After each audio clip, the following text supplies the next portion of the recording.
ಇಚ್ಛೆ ಆಗ್ತದೆ ನಿಮ್ಗೆ ಹೇಳಬೇಕು ಅನ್ನೋದು. ನೀವು ಪ್ರೀತಿಯಿಂದ ಬಂದಾಗ ಜೈಕಾರ ಕೂಗ್ತೀರಿ.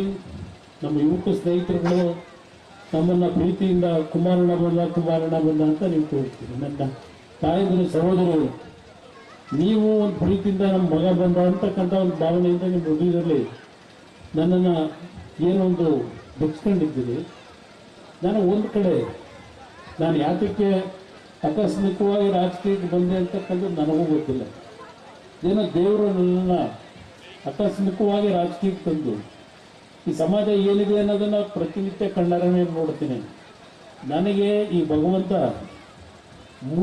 ಮೂರಿಂದ 4 ಬಾರಿ ಜೀವ ಕೊಟ್ಟಿದ್ದಾನೆ.